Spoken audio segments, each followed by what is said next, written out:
104.9 XFM, Ricky Gervais, Steve Merchant, Karl Pilkington's pressing the buttons. Yeah. We're playing some great moments from the last 3 weeks. And some great records, Steve, from the last 2 weeks. That's true enough. Yeah. We're not actually here today. What are you up to today, Rick? It's 8 hours earlier, so this is about 2 o'clock probably. Mm-hmm. So it's about 6 o'clock in the morning. I'm still in bed, mate. I'm asleep in my hotel room. Now, where are you? We're in LA. Los Angeles. Yeah. City of Angels. Rick. Yeah. City of Angels. Yeah, and so that's what we do. We're doing stuff like that. That's why we're not here. We're not here next week either. So next week is the best of this week. All right, so here's the first bit. Can I tell you one of the best presents I ever had? Go on. Without doubt, all I ever wanted was a go-kart. This is true. I was like you know, sort of 5, 6, 7. And I eventually, for Christmas, I wasn't sort of spoiled in the sense that I got pocket money, but I always got what I wanted at Christmas eventually. Because, working class mothers, they'd get it out the catalogue and pay for it for the rest of the year. So, I always got, I had, really, as many presents as anyone else. And I got this go-kart. It was a little red go-kart and it was a pedal one.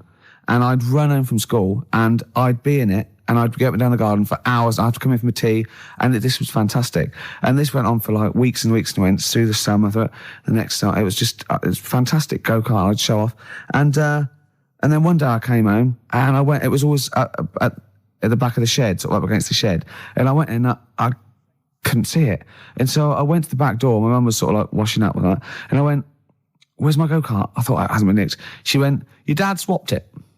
Your dad swapped it? Yeah. I went, he what? And I was going to be brave. And I went, he what? She went, he swapped it for a wheelbarrow. And I could see she didn't approve of this.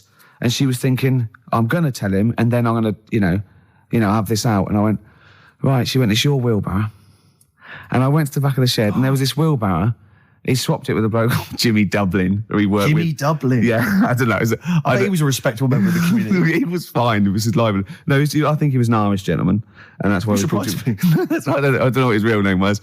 And I think my dad must have been drunk. And he went, I want to get my son a go-kart. And my dad went, my kid's got one. He's probably had it for a year. He's probably bored with it. Yeah. And he said, I'll give you this wheelbarrow. And I went to this wheelbarrow and it was caked in concrete. I could hardly lift it. I just nicked off a building site, obviously. And I'd be there for hours trying to push this wheelbarrow up and down the garden, right? And it was okay, though, because I was going on holiday soon. And I 7 years running, went to Bognor Regis, a place called Riverside, because some woman around the way had a caravan that we got free for a week. And it was great. Just wonderful. And I used to go there with my mum and my nan. Oh, party time. Yeah, the age of 7 to sort of no, it was good because when you're a kid and you wake up in a strange place, it sort of seems weird. You wake up at 3 o'clock in the morning hearing your gran pissing in an iron bucket, and We've all been there. You get disorientated. Anyway, and I went on holiday, and I met a little friend who was about my age. We were both sort of like, and he'd hired a go-kart. He had this great go-kart, and he came down to my caravan, and I went, I've got a go-kart. And I remember my mum opening the window of the caravan and going, don't lie. That's so evil. And I went, I had a go-kart. Wow. Yeah. Did you ever talk to your father about the fact you swapped it? No. You never mentioned it to him? No. You still got that wheelbarrow? I think so. I've grown into it. Yeah. I can nearly lift it now. Yeah. And now I'm just too old to run up and down the garden with it. Now you get one of your several gardeners who use it all the time. Wow. Oh, dear. Now, Karl, you promised me that you were going to reintroduce Educating Ricky. Yeah, we can do that. Have you got it? Have you got something that will that's something that I won't know that's correct and that will interest me? Yeah, there's loads of stuff. Is it anything to do with monkeys? No, we've got monkey news. We've got monkey news coming out. Of course we have. Yeah, monkey news. People are there now over to XFM for monkey news with Karl Pilkington. No, we won't do that yet. We're not doing that yet. Educating Ricky is... Yeah. Well, let's do it. We did it ages ago. Educating Ricky. Oh, that's interesting, and it's correct. Hang on a minute, though. What I do is I tease you, don't I, with headlines. Oh, go on then. And then you have to sort of go, that one sounds good. Go on then. What are the headlines? I want to know more about that. Educate me. Yeah. Right? Okay. You've got, jeez. That Nelly died. That Nelly died. All right. Okay. Right. Could be about an elephant. Yeah. Go on. You've got that. You've got, well... I got well. Take well as red. So they all start with well. Okay. Knob body has been that lucky before. Brilliant. All right. Okay. Or you've got get a lobe of this court case. Right. Okay. Not bad. I'm going for Interesting. knob body has been that lucky before. Right, it's a story about this kid who was born, right? Was he? Yeah, he was popped out, like, and the dad and the mum saw the baby, and it was like, oh, that's a good-looking little kid. Sure. And they were proud and that. And then... I know they're surprised that it's a good-looking little kid. It's theirs. Yeah. Like, it could have been a frog, and they'd have gone, oh, he's got your eyes.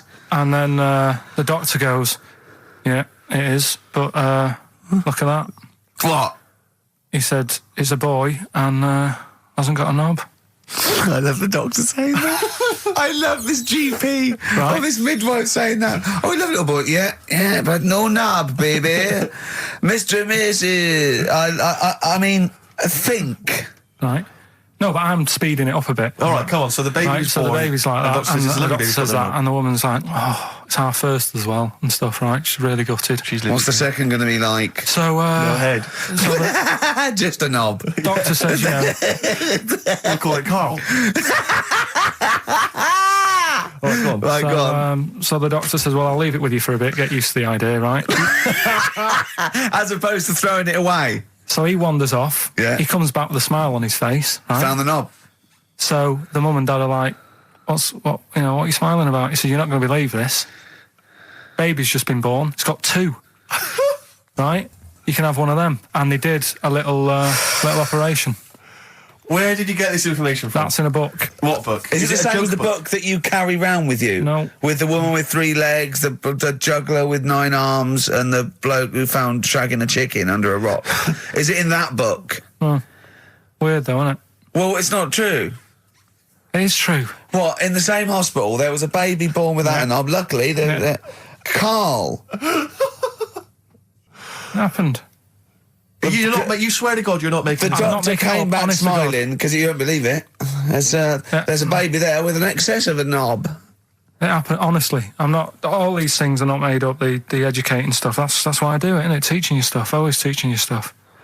All right, if anyone can confirm the baby with no knob, they're going to confirm it because they're going to go to the same dubious website that Carl got it from. I always try to be level-headed and reasonable in these situations. And it's always ignore it. Guatemala or Mexico. Rodriguez was born without a knob. Luckily, baby next door and was one of 2 knobs.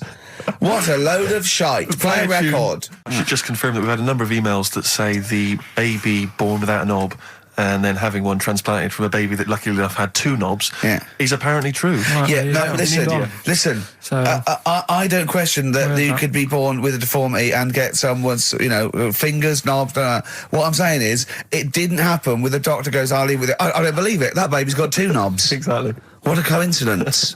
I bet that little bit of information isn't in there, is it? Sure. That he went out the door, I'm going to get a coffee, came back, bloody hell, hold on, look, here's an extra knob. I found an extra knob. We can put that knob on there. Perfect. I think that my new TV is too big, Rick. I said that I know, when he I don't know bought what it. I was thinking. But I can't believe it. He talked about this buying it. He's got a bit of cash now, of course. And what is it? 42 inches? 42-inch plasma screen. What did it cost you? $3,000 or Oh, something? don't tell me. That's Wow, bullshit. it's 3.5 ridiculous. grand. $3,500, big spender. Of course, it's too big. Well, I can't get far enough back in my room, in my living room for it.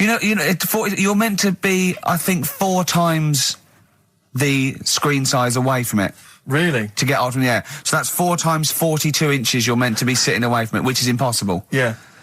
Well, I'll have to just get friendly with the neighbours. Yeah, watch it through a hatch. If that's the case, though, aren't you better off just getting a portable? What? I don't understand that rule. What are you saying? Well, you're meant to be 4 times the screen size away from the TV. But then what's the point in having a big telly if you've got to keep moving further back? Get a portable. And sit right next to it. Do see your point. Why do people go to the cinema then? Did you see films that aren't out yet? Fair enough, he's got you there. Done. I'd tell you this, though.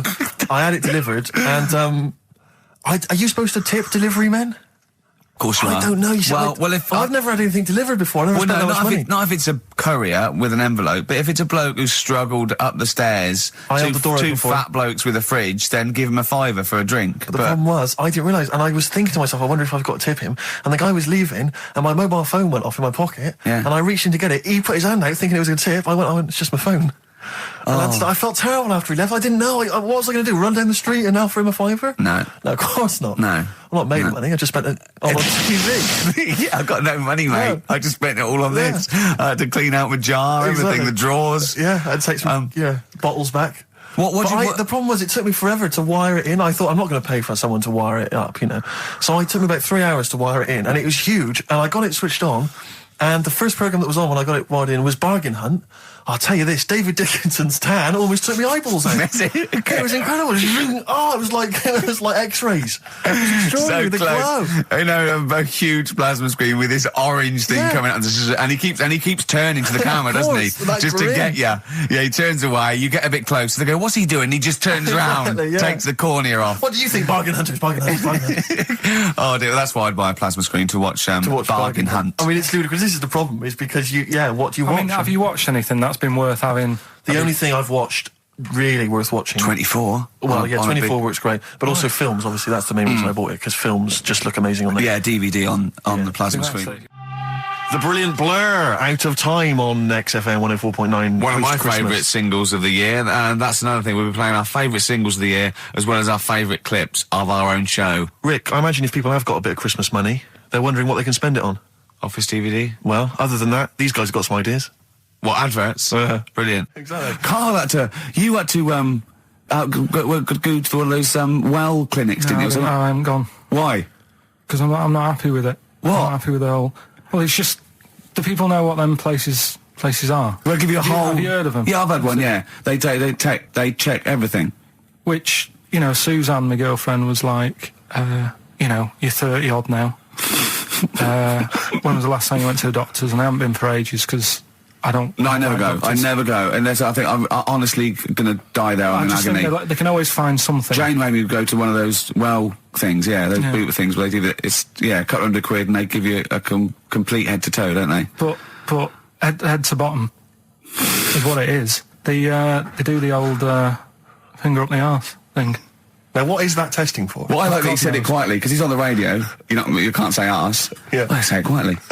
Say it quietly. Yeah. Arse. Yeah, arse. That's what our mistake was, because we got a complaint upheld, didn't we, for saying... And I'm talking about a male chicken here, which is a cock, as you know. Yeah, and we said that word, right? So if we'd have gone, cock, we'd have probably gotten away with it. You can get away with murder. If you just, If you just whisper it. So go on then, I'm not going, because I'm not having that done. I don't understand what they're going to find up there. That's... Your head?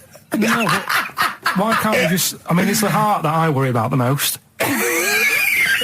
Do you mean that in a kind of romantic sense? No, I mean, like, if they'd have to have a long finger, wouldn't they, to check that out? They go, it's something wrong with your left ventricle. Yeah. Now, this thing about the doctors, they hold your testicles and they make you cough. Yeah, they don't hold the testicles anymore. They just put it sort of like by the side of them. And what's that testing for? I don't know. I think it's something to do with if you got something wrong with your diaphragm or something like that, you can't do it when they press there. I don't know. It shows them something. So it's not doctors having a quick feel. Right, so you can't... well, that's good, because do you remember when Carl said he's going to die of cancer? And I said, why? He said, I don't check my balls. I said, why? He said, I don't like the feel. So they feel it for you. They feel them for you, and you can just relax, shut your eyes, and think of England. But don't mess with them. What do you mean? You can do more damage messing about with them. Just leave them. And it's two anyway. You can afford to lose one. Yeah, I don't think that's the point. I think the point is it sort of spreads, doesn't it? You've got to check the... I mean, I'm not saying, if don't do it, because they spend a lot of money saying to people, have a quick feel if you've got the time, what have you. But I don't worry about it. Leave it alone. Why, out of interest, why do doctors stick fingers up your arse? Check the prostate. Check the prostate? Yeah, because if it's swollen, it could lead to all sorts of problems. Again, they're not having a laugh, Carl. They're not going, hang on, look at this bald little mank fella. But there's no nice way. I'll feel his balls, stick a finger up his arse and send him home. 300 quid, please, on you go. What about me art? It's fine. And they're all laughing. Roger, Jeff, stand behind that two-way mirror. yeah. What's this? I'm not going anyway. So. Really? You're not going because you don't want... No, I'm not happy with that. It doesn't even matter. It's not the fact he's a stranger. If it was someone who I knew, it'd be just as bad. That'd be worse! Imagine that! At a dinner party. Oh, God. Oh, look, hello, Roger and Selena. Do you mind... Roger, do you mind... Would you allow any of the celebrity doctors to do it, though? Dr. Dre? Any of those? Doctor Who? I just don't understand in this day and age. Would you allow Christopher Eccleston to stick his big northern finger up your... Do you want a song on anyway? But I still call Carl every day anyway. Oh, sure. I called him a couple of days ago. Of course you did. And I went, it was the weekend, I went, what are you doing? He went, oh, just in Regent's Park and that. I went, what are you doing? I said, just going for... He went, oh, Jesus. I went, what? He went, a caterpillar just fell out of the sky. I went, what? He went, a caterpillar just fell out of the sky. God, it's there, it's wriggling around. I went, sure a bird didn't just drop it? He looked up and went, oh, yeah. It was a bird. Of course he did. Yeah. For a moment, he thought caterpillars were raining from the sky. I thought I was in chicken licking. Yeah. Unbelievable. Why did you think a caterpillar had fallen out of the sky? I don't know, it just startled me a bit. I love Carl being startled. I like the idea of him straight on the phone to Trevor McDonald. Look, Trevor, there's caterpillars, insects falling out of the sky. They're falling out of the sky now. Put it on the news, quick. Are you sure there wasn't a bird? Oh, there was a bird. Yeah, sorry, Trev. Bye. But it was after, like, I hung up the phone and that from you. I sort of sat there for a bit watching it.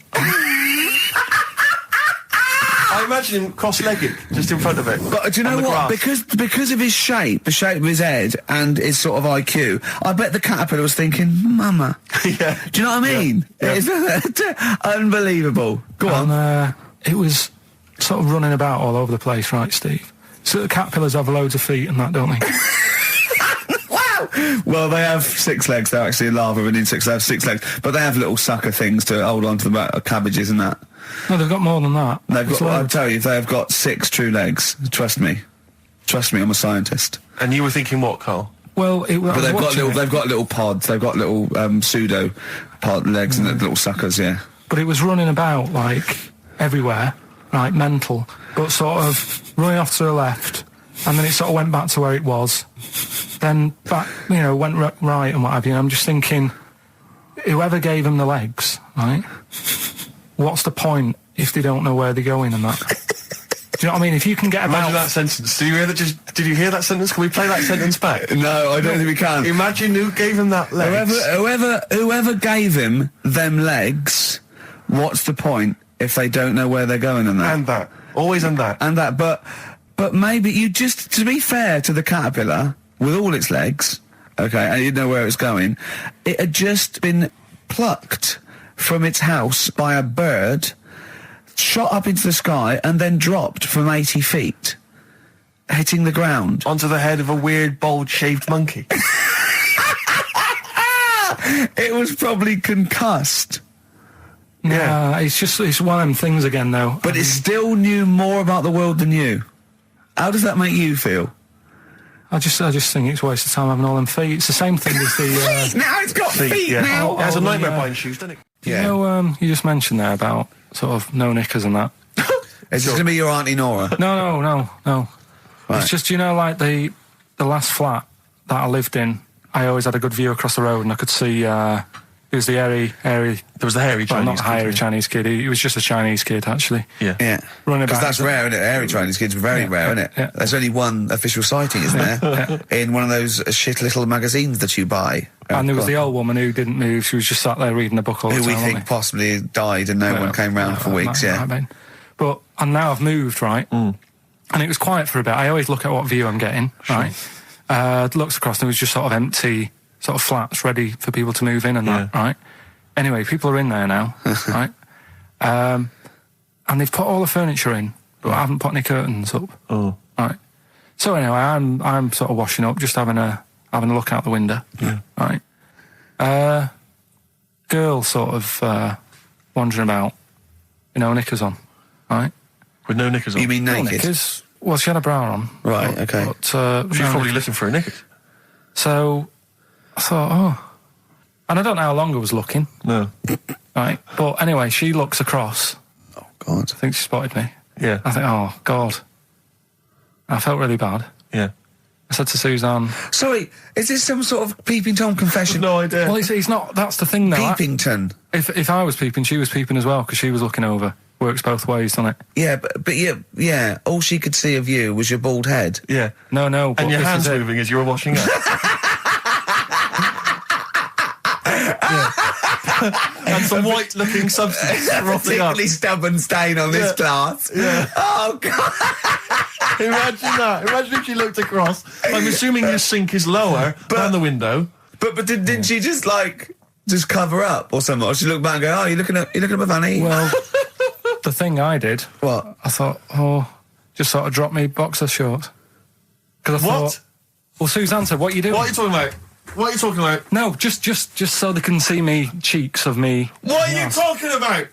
No, because I thought if she thinks I'm walking about in the nude as well, then we've both got something out of it. Carl! This sounds like a bad excuse in court. I know. So sorry, you were looking at a woman dancing around naked, right? So the only thing you could do was immediately drop your boxer shorts. So she looked across, saw you fully clothed, saw you took your boxer No, she wouldn't have done, because it's sort of just the top half and the sink's at a side angle, so I was sort of looking out. So This she is wouldn't have genius. so she wouldn't have seen your trousers then anyway? No, she did. I moved in front of the window more. So you then made you actually climbed in front of the window.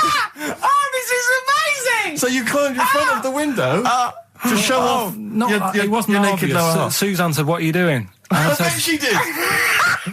What are you looking at? I sent you in here to clean What up. are you doing? I'm just taking my trousers down, stand over the window. Why? Because there's a naked woman across the road. What do you think I'm doing, Suzanne? I'm exposing myself while looking at some free fanny. leave it. What's up with you, Suzanne?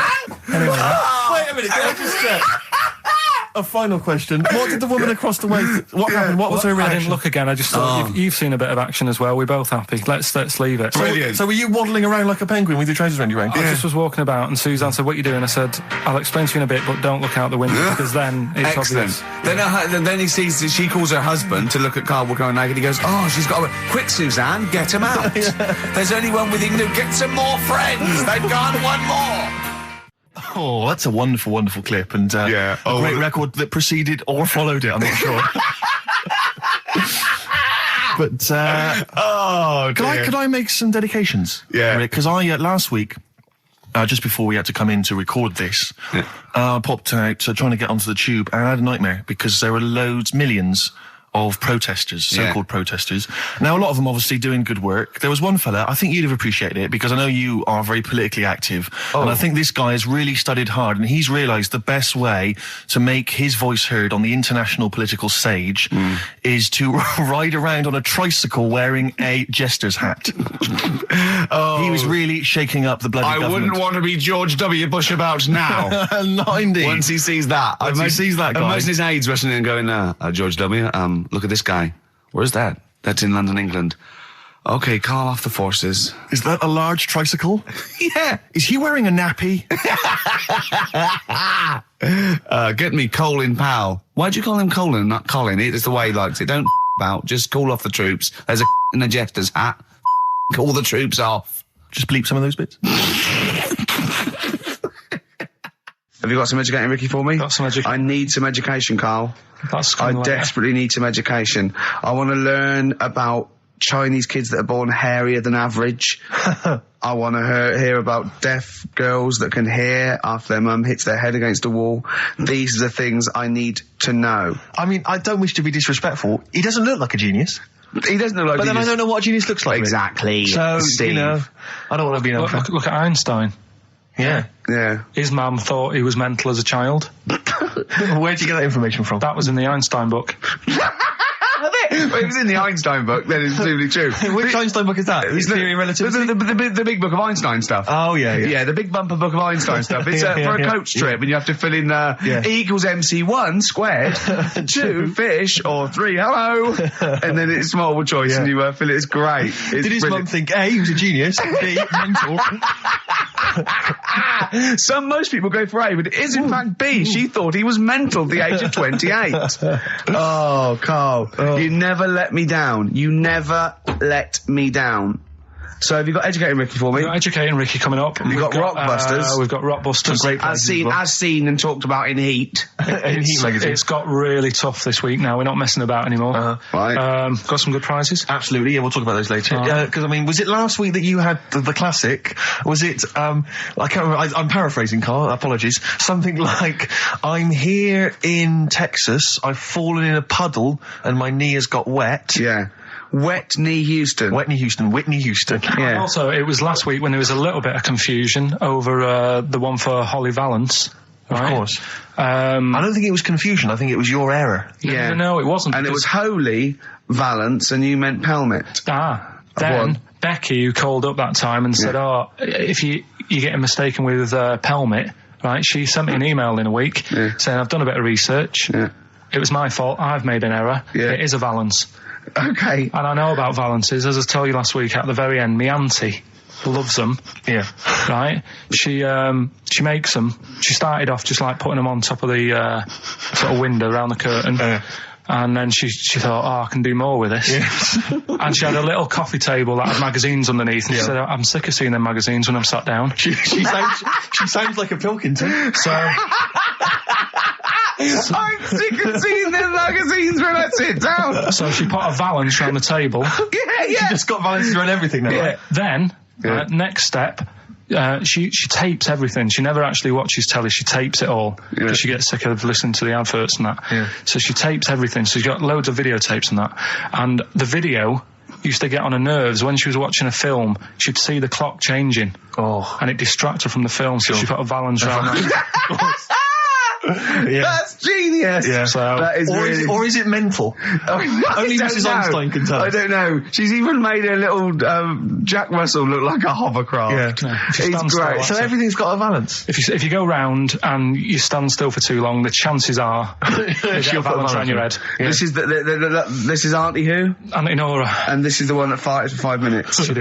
Lest our listeners forget. Farted for 5 minutes, called his mum saying I'm farting, 2 minutes into the fart. She said about 2.5 minutes in. Yeah. Just like, for example, that's why your balls are on the outside. Because the cells have to be a certain temperature to survive. I don't know if it's the sperm or Sertoli cells, but they have to be a couple of degrees below body temperature. Otherwise, they'd be in a nice cage and we wouldn't get kicked in the nads. What do you mean? That's why your testicles are on the outside of your body. They have to be a couple of degrees below body temperature. Yeah, but it's not... That isn't why they're there. You see, this is like the chat we had last week about the giraffe having a long neck. What do you mean? They're there because that's where they happen to be. They didn't go, right. Well, that's what evolution is. It's a selection process. It's not a will. The balls didn't say, look, I'm too hot, let's get us outside. Let's get outside of here. All right, hang on a minute then. What? So a little man monkey, right? Theirs are in the same place as ours. Yeah. But they're walking around naked, so it could be anywhere. They could be, like, on the back. It doesn't matter where they are. They call it... Well, they could be on the back, yeah. So why aren't they? This is a completely different... Steve! You started it! I wash my hands of the whole affair. And we're not only back to balls, but we're back to monkey balls. Yes. In one thing from about parasites, we're back to monkey ball news. Yeah. How do we get back to chimp testicle news? All right then, so this worm's in a fish. Yeah. It's like a little platy helminth. I think it's some sort of...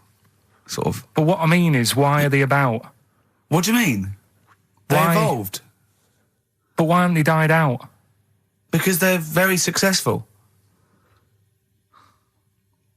Yeah. What do you mean, yeah? What do you mean, yeah? Tell me the brain event that made you say yeah in that 1 second gap. Because in a way I don't get it, and if I think about it too much, it hurts a bit.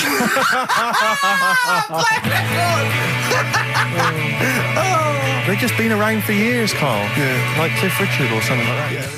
Carl's look at him. Carl looks at you like a cat. Yeah. Whenever we leave him behind, if we don't talk like straight at him and let him see our lips moving, and it's monosyllabic and very look, he's lost in that conversation there. He just drifted off, didn't you, Carl?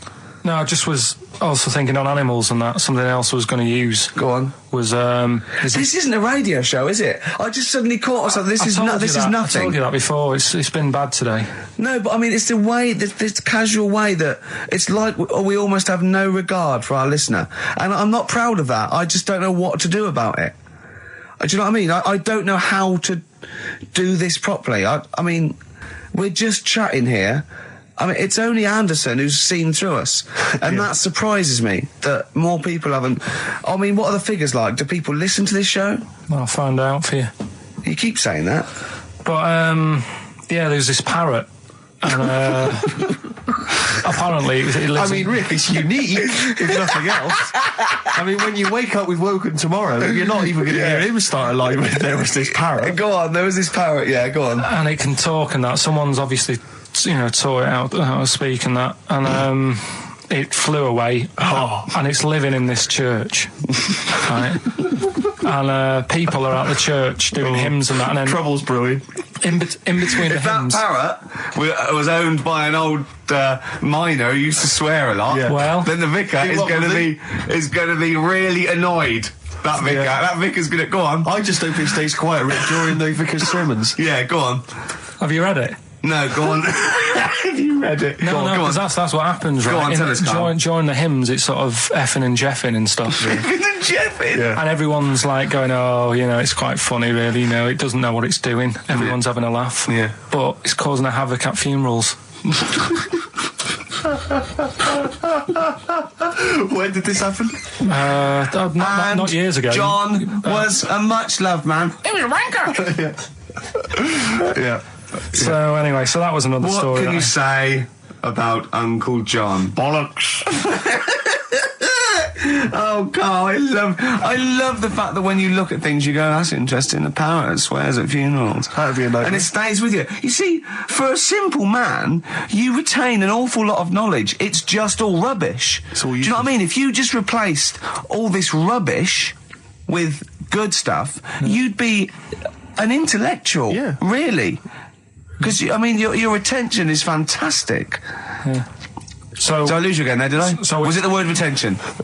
We've still got Wash Up With You. Yeah. Should we play a record and do Wash Up With You? Yeah, we'll play a bit of Aqualung then. Aqualung! Depeche Mode there, and I Feel Loved. Who'd have thought Depeche Mode would have been that huge? I think I've seen little lads from Basildon with little plinky plonky sound. I thought that'd be it. They'd be like Visage or something. That'd be it. And now they're stadium rock fillers. They're huge. They conquered America. He went through some hard times. He came out the other way. And well done. But see, I think what you just said there is a very good example of why they are and why certain other bands aren't. Because if you think about it, for me, you see, whenever I think of a band name, if I see a new band's come along or whatever, I always use a very simple test, which is, can you imagine that you're the announcer at a huge event? Maybe it's like broadcasting around the world like Live Aid or Nelson something. Mandela Or concert. it's a Nelson Mandela Freedom concert. Yeah. And you can imagine someone He's there. And Nelson's there. Yeah, with the there. Spice Girls. Oh, they're all there. But you can imagine someone saying, ladies and gentlemen, please welcome to the stage, Depeche Mode. Yeah. Rolling Stones. The Who. Exactly. But you can imagine someone saying, ladies and gentlemen, please welcome to the stage, Visage. Ladies and gentlemen, will you please welcome our headline act? Welcome Idlewild! Exactly. Ladies and gentlemen, please welcome to the stage, Ned's Atomic Dustbin. It doesn't... Do you know what I mean? You just know. The Levelers! Some bands aren't going to make it. Ladies and gentlemen, please welcome to the stage, Mega City 4. You know what I mean? It's just a simple test. We'd like you to do that at If home. you're thinking of starting a band, or you've just named your band, you're just beginning, just phone in, tell us, or email in, tell us what your band name is, and we will use that simple test. And we will do the test. Ladies and gentlemen, will you please welcome to the stage... the Franken Walters! Jimmy Eat World! Ladies and gentlemen, please welcome to the stage, Cooper Temple Claws! I don't think it's going to happen for those lads. Here's a good one. It's a simple test, anyway. But 100 reasons, please welcome to the stage. 100 reasons. 100 reasons, I think, would work quite well. I'm just going to give the email address: ricky.gervais@xfm.co.uk. You've got a real problem with Rick Wallow, haven't you? He turns my stomach. I know, but don't... Because he's arrogant as well, Exactly. though. That's the problem. Don't explain to people that... No, he is a bit arrogant. It's his whole thing, that it's the whole package, so to speak, that you don't there's another thing in this quote, because it's not just the fact that he eats too much. He tried, apparently, to lose some weight, and he said, the first month I lost 11 pounds, the next I lost a stone, but in the third my body did somersaults and I put on 9 pounds. I had a slip up. I can't say when, why or how, but it just sneaked up on me. Yeah. I don't believe it. Yeah. Don't believe it just sneaked up on him. That body's never done a somersault in its life. No. It just sneaked up on him. Me, yeah. It was the cakes again. Yeah. It was the same old cakes as before. It was exactly the same problem. Sleep eating. Yeah. It's called. It was the KFC bucket again. It was the family-sized KFC bucket for breakfast. Dear. Poor man. The other thing is that I don't think that's a very good shock tactic for a doctor to tell a 20-something, well, to be honest, you've got 20 years to live. Yeah. That's not, and when I was 20, the thought of dying at 40 was fine. Yeah. I didn't want to live to 40. Yeah. I just thought, what can you do when you're 40? Yeah. Just laying around doing nothing. Eating cheese. And then you got there and you discovered... No, but someone said... The dream came true. Sophie here sent me something and she says, I realise you're not Graham Norton, but I had to send you this. And she sent me the top of a little cream cheesy thing. And it's the brand name is Gervais. How odd that is. Have you been... They've named a cheese after you. I think it's a big French company, and this is from the Czech Republic. It's all over Europe, and so that would be a dream come true, wouldn't it? If they named a cheese after you. No, I think it's probably ancestors, and so I've cheeses in my blood. Sure, quite literally. It literally is. Yeah. Another heavy Friday night, was it? It comes out of pores like those Play-Doh things. Yeah. I can squeeze out different shapes. Jane, bring the Stilton in. It's Friday night. This isn't fried. Exactly. But yeah, so we can't really have a go at Rick Waller. I eat too much, but you're not big. I mean, one of the other contestants on the Fat Club, Celebrity Fat Club, is another one is Jono Coleman. Oh, we love Jono. Now Jono, I don't know, you know Jono, he's that guy who does, he used to be on TV, and I think he does a breakfast show on a rival station, doesn't he? He's happy, isn't he? He's so true, and he's a really nice bloke, Jono. It's funny because he does a breakfast show on Heart, which is wrecking his own. There's a bit of irony. Oh, I love Carl. Thanks, Carl. Do you know what I mean? I love you. I can see where you're coming from. Yeah, that's good. But we've met Jono a couple of times. We saw him at a couple of, not wishing to say not to show off, but a couple of awards dues. Yeah, like that's showing off. But like people would have seen dead there. Well, yeah, but we went to one where everyone was in like tuxedos or suits and ties. Not Jono. Jono was wearing a pair of Bermuda shorts, big Bermuda shorts, knee-length Bermuda shorts with just these little.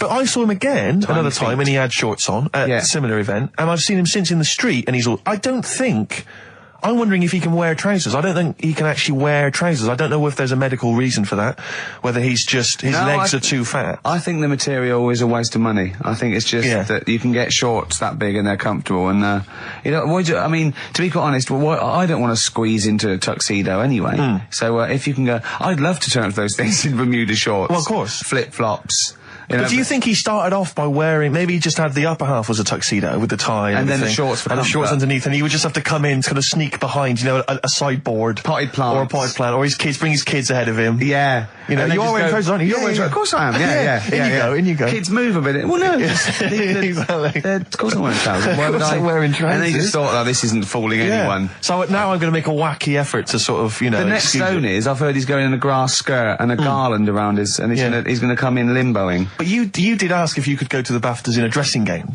didn't you? Just for ease. Yeah. Yeah. This is the Best Of Show on XFM 104.9. I'm Ricky Gervais, with me Stephen Merchant. Yes. I hope you're enjoying the Best Of.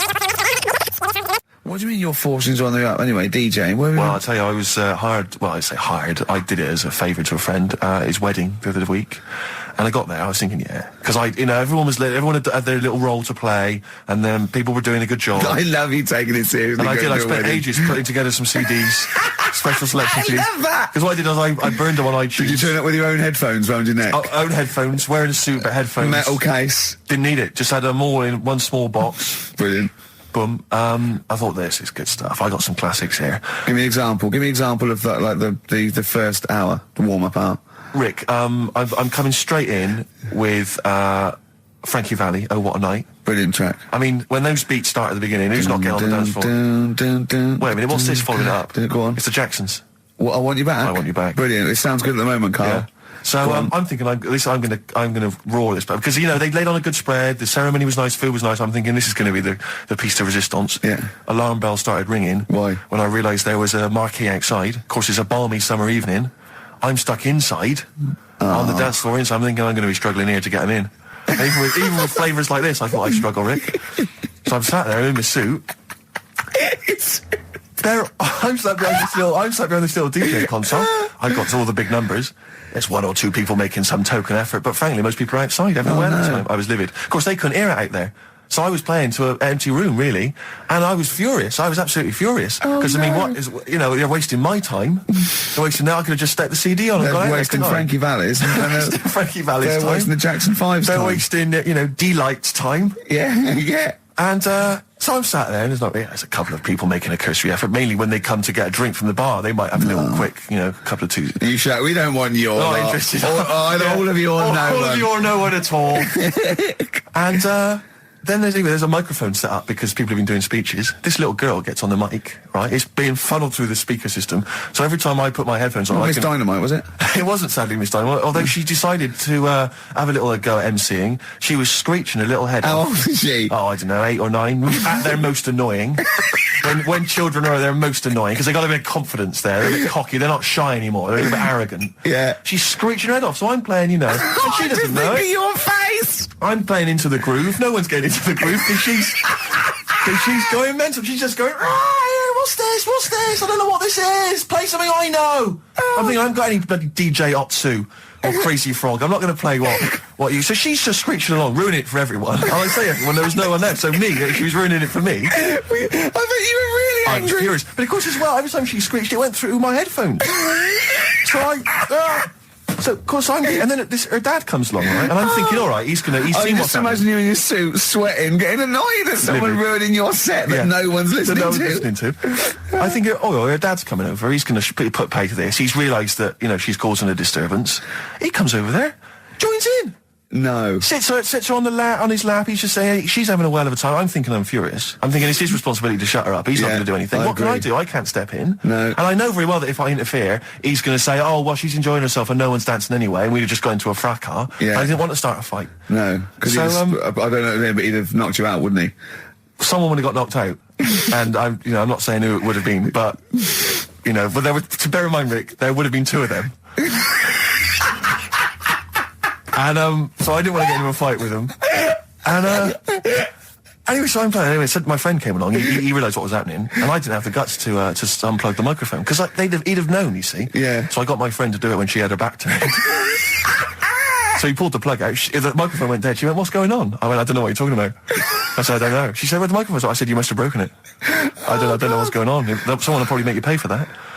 And anyway, at least we shut her up. That is great. But it really went from bad to worse. And you know, there's that thing when you panic, you start panicking. So you're putting on a lot of flavours that you would have saved till the last hour. What are we talking? Boom, boom, shake, shake. Exactly, you're throwing him in early. Love Shack's coming on way too soon. Really? Oh, Love Shack before 11. It's heresy, but I had to do it. But anyway, in the end, I made the bride go and get some people in. I said, look, it's your special night, all right, and they're going to enjoy this. I'll be honest, love, this is a washout, and it's up to you to turn this wedding around, or I'm walking. I'm walking, and I tell you, they're going to have a sour memory of this evening unless you bring some people in. Everyone in dancing. So she got him in at the end. Brilliant. And I'll tell you this, Carl. I mean, I don't know what you say, but they were loving it. They were absolutely loving it. A bloke came over and said, "Have you got Amarillo?" I said, "No," but I put on something even better, Delilah. Wedding crowds always go for Delilah. A song, of course, about old man killing his wife, but it always goes down very well, strangely, at weddings. They get into a sort of hokey-cokey thing. They went berserk for it. And I was following it up with, I had the monkeys, I had all sorts going on. Brilliant. Of course, you know what happens. I'm going great guns. People are absolutely loving it. They're rocking it.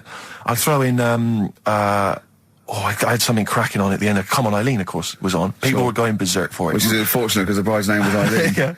Yeah. And then the bride pipes up. I'm throwing the bouquet. So they all traipse off outside again. Oh. I was furious. Oh, no. I plugged the microphone back in. I said, "What are you doing?" We got, but they went out. Then, of course, you can't get them back once they've done that because all the women are running around. I got the thing. And then they got to wave everyone off, throw the confetti. They ruined your day. I was having a great time and they ruined it. She ruined your special day. She ruined my special night. Oh, no. It's on her head. What would you put on about now, Carl? What if I was DJing? Yeah. Probably a bit of world party. Go on. Interesting. Into films and that. It's just that I only... I've just got the 5 channels and flicking about, and I'm not impressed. I mean, I can understand why more people listen to radio and stuff. Yeah. Well, not this one, but go on. Well, when was it? When was the last time I sort of sat down and had time? Because I'm always busy doing stuff and that. Sure. Moaning takes up about 3 hours a day. Mm. When did Wimbledon finish? A couple of weeks ago. Right. Found myself sat there, right? I'm not having a go. I know we've stopped Cheeky Freak of the Week and all that, right? So I'm not going to be having a go. Christ, I sat there. I'm scared. No, I'm not having a go. You've always got to remember that. Go I'm on, just get on with it. Get on with it. I'll apologise after. I'm just saying, watching Wimbledon, it wasn't, you know, one of the major games. It was little fellas in a wheelchair having a game. Little fellas in a wheelchair. Right. But for me, I mean, you know, great. They're doing a sport and everything. Don't put it on the telly. What was up with it? There wasn't like a rally going on. No, do you know what I mean? Do you know normally, Christ. like with well, not Tim Henman, but with some of the other with some of the other players and that, they're playing for ages, aren't they? It's like, oh, who's going to win this and that? Yeah. None of that. It was just like, hit it, net. Oh, Christ! Oh, God! I don't know what to do! And people were like sat there watching it as well when they've got other games going on in there. That's what I couldn't understand. If you've paid your money to get God. in, Yeah. I mean, like I say, good on them if they. Do you know what I mean? But it would have been.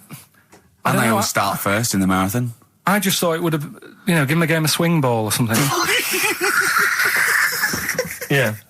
You know what I mean? No, yeah, I understand. Oh, God. Yeah. There's never anything on. XFM in the community.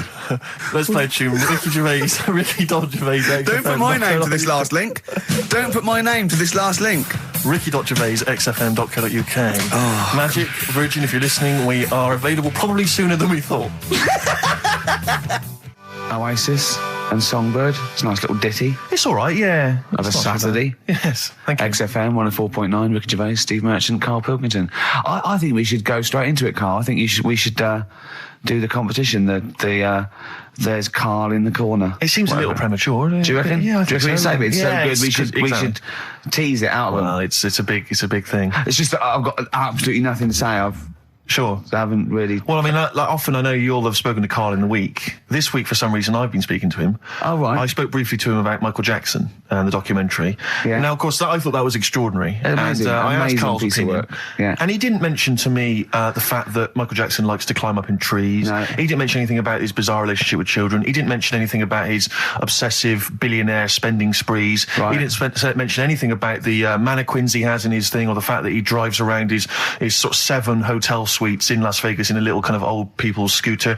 The only thing of note for Karl was he said to me, "Did you notice how big his hands are?" I'll tell you what, though, I did. What? Yeah, how you look at the man's got like a face that he's had reconstructed. Well, I can't seem to say that. It's libelous. Yeah, But, no, he hasn't. He's got an he's had two face. nose jobs. Yeah, And you're but looking at his hands. But I think it's because you look at him and he looks a bit like there's a bit of androgyny there, but it's sort of like it is quite a petite sort of old lady's face in a way. But then you see these labourers' hands come out. That's always the way with a tranny, isn't it? You know what I mean? Well, you can't accuse him of being a tranny. No, he's not. No, he's not. What are you saying? No, I know He's got enough issues. Now you're accusing him of being a tranny. I like him. I thought he came out that brilliant. I thought it was really. I really felt sorry for him.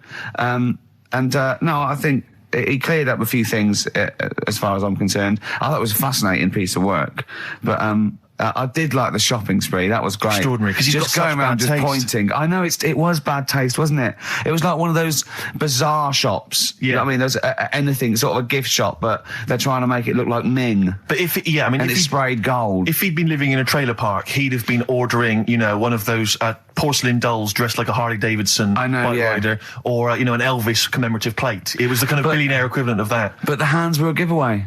It's the same as those sort of What do you mean the hands transvestites. were a Well, giveaway? it's like you get What was it about his hands? I didn't Well, even see you know his when you hands. get like a cab driver or something, right? And he decides to turn transvestite about 60, and he goes on Kilroy. Do you know what I mean? It's that way. He got a twin set of pearls, and he goes, "I've never felt so comfortable." But his hands are still big. He's got a little wig, and he's got the lipstick on, and he's with his teenage kids who are going, "Kill me." Do you think he's been having surgery on his hands to make them larger? Bigger, yeah. Is that why he was wearing that glove through most of the Exactly, because yeah. but I think he wants to be a goalkeeper. Right. And they said, well, you can't, Michael, you got a big hands. It would help him climb the trees. Yeah. And he can play tennis now without a racket.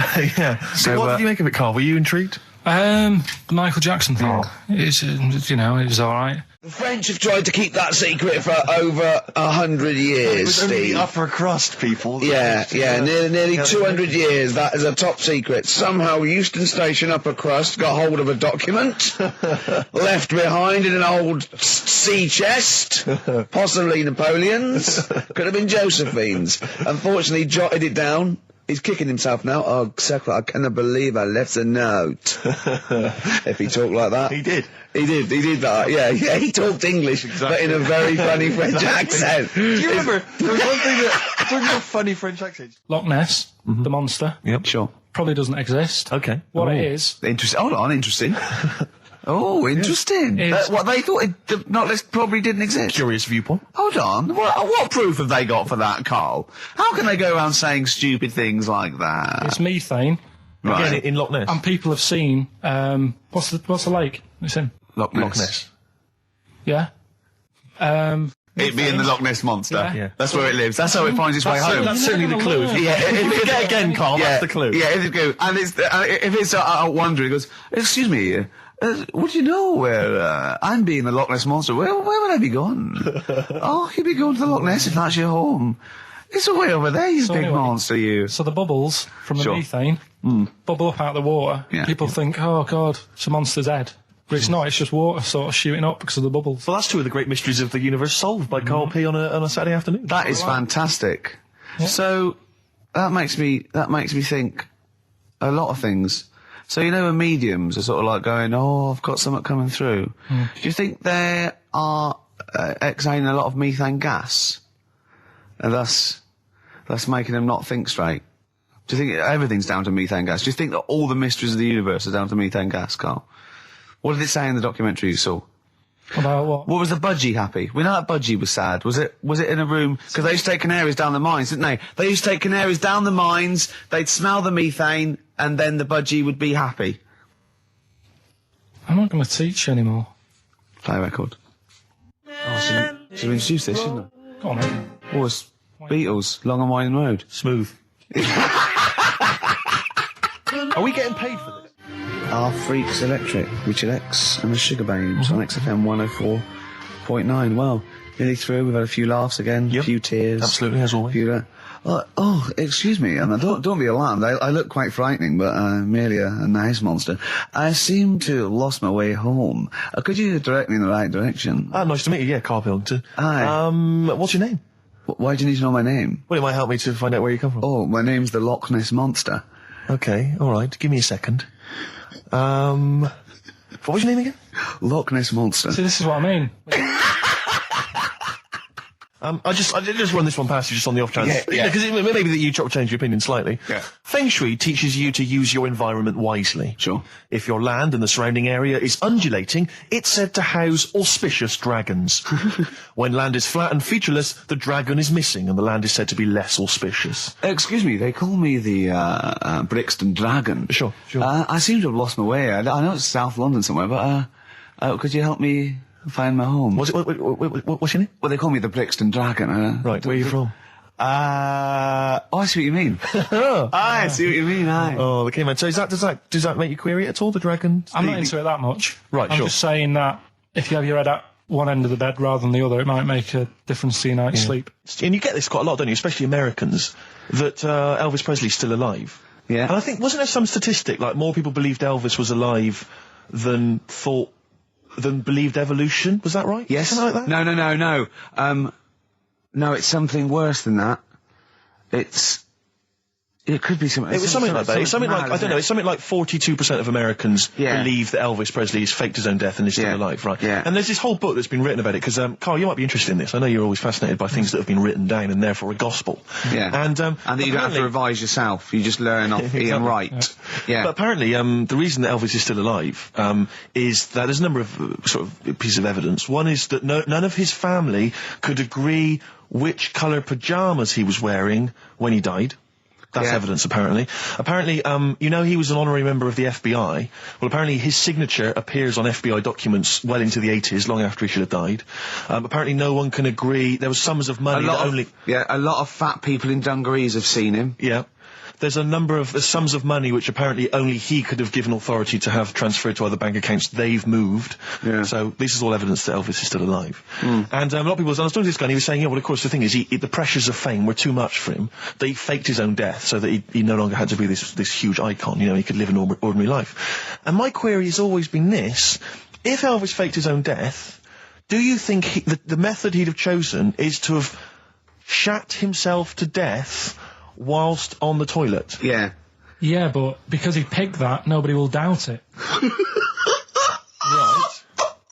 So Elvis went to the FBI. Yeah. What do you make of it? Well, exactly. So what we're saying, Carl, is that there was lots of methods open to him. You know what I mean? It's all like, he didn't go to his secret police and go, "Oh, I'm fed up. I want to fake my own death." You know what I mean? And they go, "Yeah, that." Yeah. And what methods have you got? I like to be found shit myself down the toilet. You like to do what? I want to be a big fat motherfucker on the toilet, just shitting myself to death. Right. On my ankle. Elvis is a good idea. I'm just wondering if there's maybe something a little bit more glamorous for your favourite death. I mean, you could take a bullet for the president.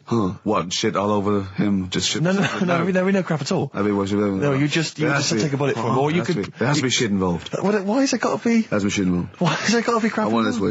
Make it happen. Yeah, it's probably Carl, head in hand, look. Yeah. He's worried about the things we say. Yeah. Jeez. We haven't offended 1.2 billion people. Yeah. A fifth of the planet. So, Carl, what do you make of it then? Are you convinced Elvis is still alive? Am I getting him mixed up with someone else? Because all Elvis, all Elvises look alike. Because... that is true. A lot of Elvises do look alike. That's safe. On his gravestone, didn't they get his name wrong? Or is that his brother? Who's his brother? Aaron. That's his middle name. Yeah. You're not an Elvis kind of expert, are you? Hold on, wasn't Elvis one of a twin that died? That died, and I'm sure they got his name wrong on a grave or something. Oh, I don't know. But that's consequently that's proof he's still alive. No, I've had the thing with the still alive thing. Like I say, he picked that awkward death because nobody would be saying, "Hang on a minute," going round upsetting the family, wanting to talk about it because they'd be embarrassed to be saying, he was found sort of in a pile of mess, weighing 25 stone. Yeah. So because you notice he also expanded to a huge size as well, so he was just a huge fat blob of a man. He also did that to add extra to the glamour. I don't quite understand these people who fake the deaths because. Well, a lot of them don't. A lot of them don't, Carl. This is what, in a roundabout way, we're saying. We're saying that a lot of people that say people fake that they didn't, like Bruce Lee and James Dean and Elvis Presley. We're saying they didn't fake their deaths. He did die, didn't he? His head come off, didn't it? Very good. Who's this? James Dean. His head came off. I watched Call My Bluff in the week. Is this with Toxic and Colin? It was quite good. I quite enjoyed it. I imagine you could get on there if you want. I used to watch it with what's his name? Famer. Famer. Yeah. Oh, that was great. You're brilliant impressions because obviously while Bowie was playing, you were doing your infamous Bowie impression, which is the best one you do actually. Well, that's just because Carl said, you know what? He said, I'd love to go out for a drink with David Bowie. Of all the people that come in here for sessions, I think he's really good at him. And I said, I think he'd like you as well. That's all. And I just went, hello, Carl. You're strange. You're alien. It interests me. Myself and Ian, I'd like to put you on the... Yeah, I just imagine you and Bowie in a pub somewhere. Isn't that pretty much the same impression you do when you do Ian Canfield? No. Ian Canfield's more like that. But not on air. On air, he's sort of like this sort of eloquent 40-year-old capital DJ. Yeah. But when you talk to him in the studio, he's slowly turning into Tommy Vance, isn't he? Mm. It's one of his pillars of rock, Canfield. He loves Vance, Lemmy, Diano. If we run out of material later in the show, which is likely, considering we're now talking about Ian we ran out of it at 1:05. Exactly. But could I maybe just sort of interview you as David Bowie? Yeah, in a sort of humorous sketch. Yeah, that would be fantastic. Maybe it could be the idea that what if like David Bowie was a cab driver? What would he say? What was some of the funny things he would say? We saw that, what was that in when it said Dead Ringers coming up? If you've ever wondered what it would sound like... Dead Ringers is this impressionist show. They did it's on Radio 4 and they did a TV version. Yeah, I saw it. What did you make of it? Didn't like it. It was all right. No, it was just that the write-up in the Radio Times, magazine, the Radio Times said... ever wondered what it would be like if Robbie Williams was singing George Formby? Or what would it be like if there was an Animal Hospital... was hosted by Anne Robinson. Yeah. Yeah. I have wondered. Were those two sketches on there last night? Yeah. Yeah. What were they like? You are the weakest dog skink. Or something? No, what was it? It was something like they had to vote off an animal to die or something. It was something like that, yeah. It was This is flagging. Quick, do your Bowie again. Oh, come in here. Look, it's Tin Machine. Now let's play Changes. Hello, Iggy Pop, you nutter. Stop cutting your sand. Which one? Well, because obviously Ricky doesn't travel on the tube anymore. He's too rich for that. I never did. I always thought it was beneath me. Sure, but I used to walk everywhere, didn't you? But I'm still forced to take the tube, and I sat on the tube, and it pulled up, and outside the window, just happened to be on the station, was one of the posters with us. So I was kind of there, not realising it was behind me, and these big kind of fat German or maybe Bavarian guys. Well, they're in lederhosen eating sausages. Yes, they were. They're Bavarian. Yeah, they were. And I noticed one of them kind of looked at me, and then looked at the poster, then looked at me, just happened to say it, and wittered something to his friend in German. You know, I don't want to try and do an impression. That's freaking goggle-eye. Oh, whoa. I think that... No. But I know what you're thinking it means. It doesn't mean that. Right, okay. It means... What's a rough translation? Elegant boy. Right, okay, yeah. And so anyway, That's freaking goggle-eye. He pointed out the poster, and his That's mate... lanky piss and streak. and his mate burst into laughter. And then we pulled Well, they've got a great sense of humour, the Germans. Well, that's indeed. the thing. But we rumbled onto the next. We rumbled onto the next station, and the poster was in exactly the same place. And this time, they tapped the shoulder of someone else on the train and pointed me out, and that person also laughed. An Italian? An Italian bloke, there was a French. Was there a bloke with a beret, a little moustache on the other side? Yeah. Was the United? Did you get on the United Nations Express? Just oh, imagine that. Yeah, it was famous. See the freak. Look at this freaky goggle eye. Right, whereas I love the fact that before you were at least pretending to be speaking German. Now this is an Italian with an accent. It's just a guy speaking perfectly good English. So you've not even disguised the insult there. Oh dear. Oh, that'd be lovely. Try and insult me in other cod languages. You could bring Europe together if they just instead of Esperanto, that there was just one common language. The language of freaky goggle eye. I'll tell you what would bring the Europe together is you maybe representing England on the Eurovision Song Contest. That would be great. With a self-penned tune. Anyway, I didn't get around to getting drinks. I can't believe it. Can't believe it. Round to getting the drinks. Right, so I said, right, I'll pay for the cab. Right. Oh, what a lovely Christmas gift that is. Yeah, so £2.50. I paid, no, it was like £3 there, £3 back. So £6 you spent on him? Well, no, I spent more. See, that's what he said. He said, get the Bolton and back, can't you, for that? He said, oh, you spent on me £6 for my birthday. I said, no, I haven't, because I gave the taxi driver a tip. I'm a little bit worried about his attitude as well. Because even if, I mean, that is a stingy present, but you don't say... Well, I mean, let's be honest, that's the worst Christmas gift ever, because, I mean, you're pretty bad, like we discussed in the past, but at least you spend a bit of money. Yeah. It's just thoughtless. Yeah. This is nothing. I know. You haven't given him any time. I mean, I would... And I knew my demographic. They loved it, my family. They couldn't believe their luck. You know. Well, a tenner. You spent a tenner on him? Well, the cab fare was £6. But the thing is, I don't think he's saying that. I think it's the fact that this is like, you know, frittering away. And it's kind of thoughtless, he would have loved to, I'm sure he would have been appreciative of a lovely £10 gift that you cared about and bought. A book he probably likes, Fly Fishing, doesn't he, by J.R. Hartley. If you'd have bought that, he'd have gone, that's what I was looking for. Well. Or what I was looking for, Carl. Bloody hell, Carl, you little bald twat. That's just what I wanted.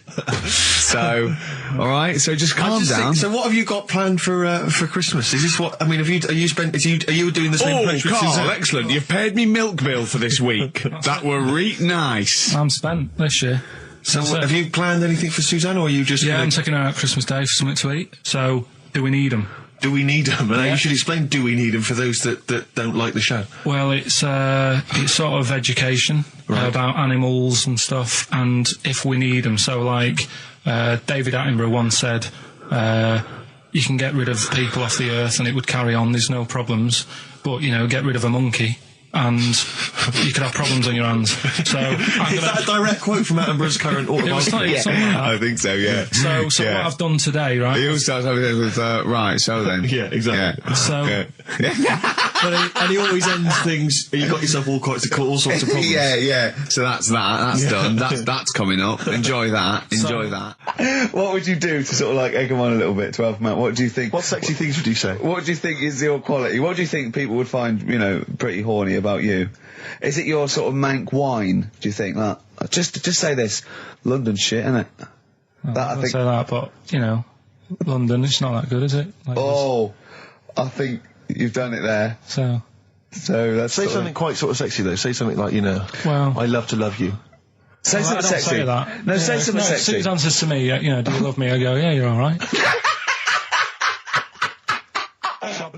Have you not? The point of a anything to rollover is you've got to add to it. That's the excitement. Yeah, not... there's a couple of albums that were... Okay, well, it's also the Fools and Horses video with the free... I don't think... I'm bloody jealous of that. I like that little yellow thing. It's a little... there's a little kind of model three-wheeled van. Rodney, you plonker. Oh, dear. What's that?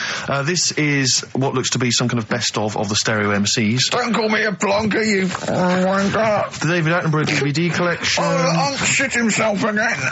Oh, yeah, the big prize that we tried to give away.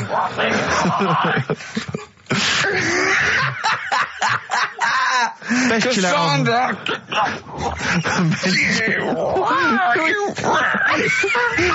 Who is that supposed to be an impression of? Which member of the cast is that? Is that Cheeky Dell? I don't know. Best chill out album ever, the best air guitar volume 2, and of course for all our fans, Doctor Who, The Aztecs. That's on DVD, and that's one of the William Hartnell Doctor Who. All right, that's the worst impression I've ever heard. That's brilliant. Right, Rockbusters then.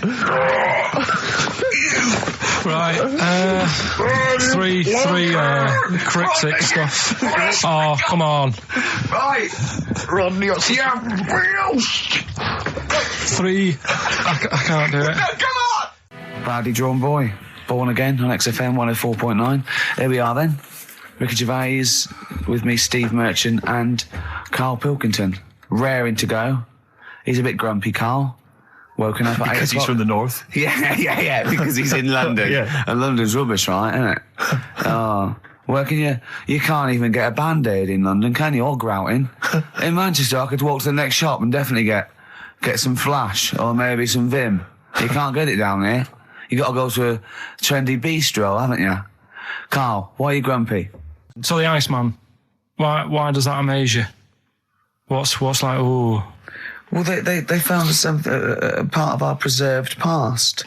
You know, it's interesting. Again, I'm amazed by anthropology and evolution.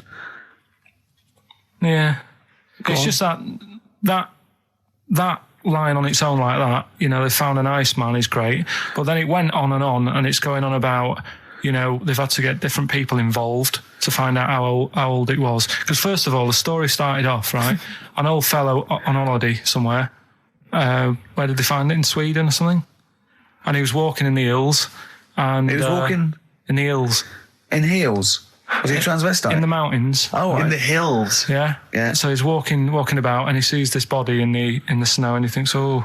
So he calls the police up and they come and have a look and he goes, oh yeah, it's probably a murder.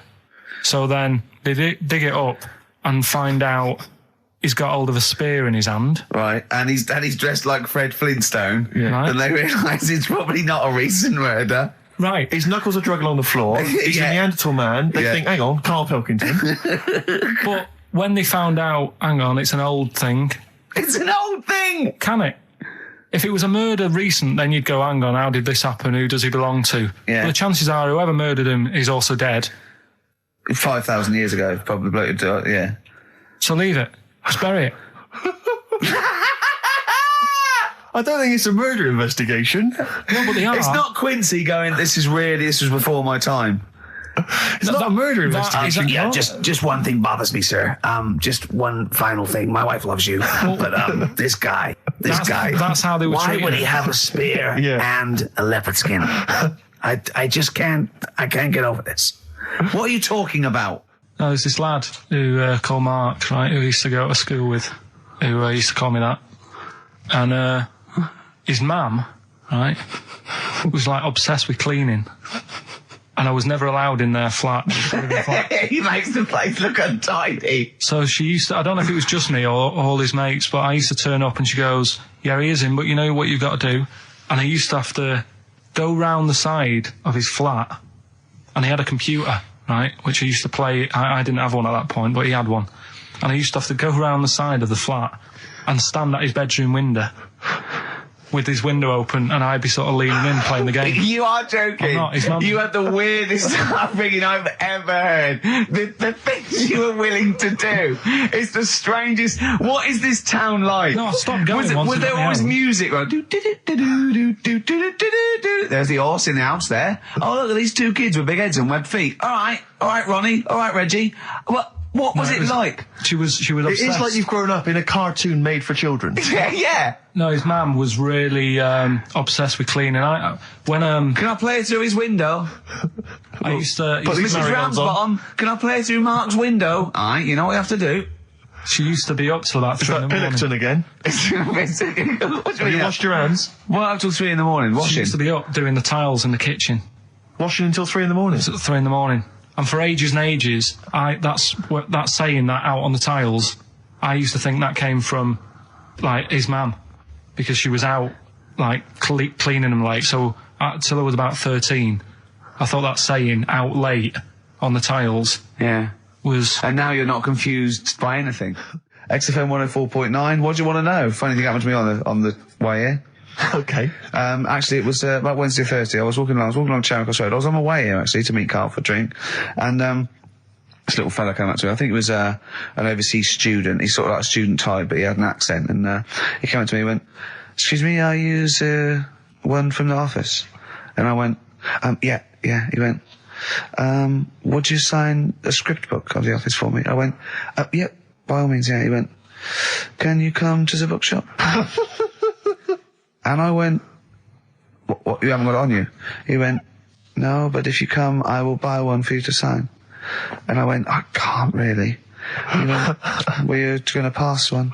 I went, "I'm not, no, I can't." He went, and he went like, he went, "Oh, I was just in Waterstones earlier, and I didn't go." And I went, "Oh, sorry." He went, "You could just," I went, "I can't." He went, "Okay."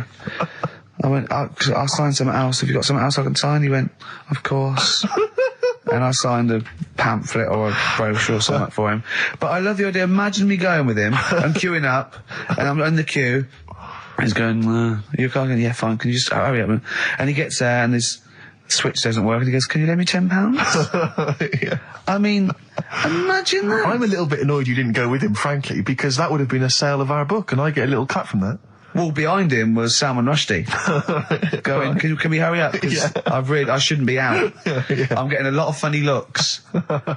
Now, a lot of them obviously doing good work. There was one fella, I think you'd have appreciated it, because I know you are very politically active. And I think this guy has really studied hard, and he's realised the best way to make his voice heard on the international political stage is to ride around on a tricycle wearing a jester's hat. He was really shaking up the bloody government. I wouldn't want to be George W. Bush about now. Not indeed. Once he sees that. Once he sees that guy. Imagine his aides rushing in and going, George W., look at this guy.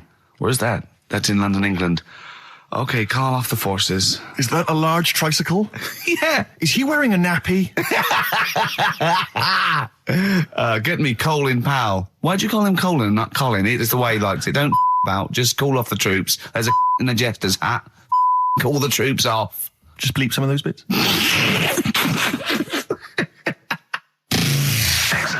So anyway, I found these things. Do you want to hear? Yeah. So explain this again? Right, so I got back off holiday. The first job I found out I've got to do is work with Ricky for a voiceover. I do a regular thing. I do X-Ray magazine, but I'm allowed to make the script up. And they said I could, so I did. Right, so imagine this. Well, I know you, Rick, and I know you like to put a lot of work into these things. Yeah. You want to do a good job. So he rolls up, he says, "Let's do it then." He said, "What's in the magazine?" I said, "Well, here's a selection of stuff. This is what you've got to sell." He said, "Leave it with me." He goes into the little booth, and the first one he comes up with is this little advert for it, right? X-Ray magazine. It's out now. It's £3.50 May edition. Music of Tomorrow. Dandy Warhol's picture, and there's a free CD with all the Placebo and the Donners and Smog and Nightmares on Wax and Alpine All Stars. Only £3.50. It's out now. Buy it, innit? Have you got a sore throat there?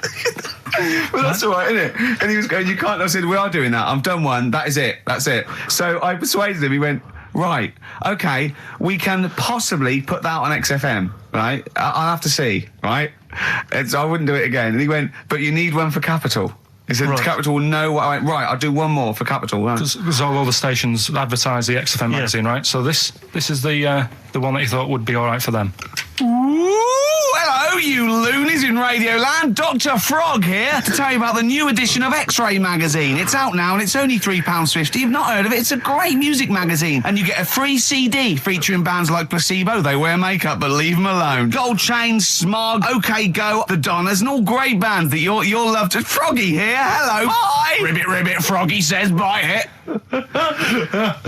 Oh, well. So then... He says, that's it. You had your money's worth. Dr. Frog still on there? He's still on Classic. I said, that isn't going to go out. They're not going to be happy with that. He said, you've had your money's worth. I'm going. Yeah. So I'm left with that. I then have to get the bosses in. And because I've let him go, in a way, it's my responsibility. Yeah.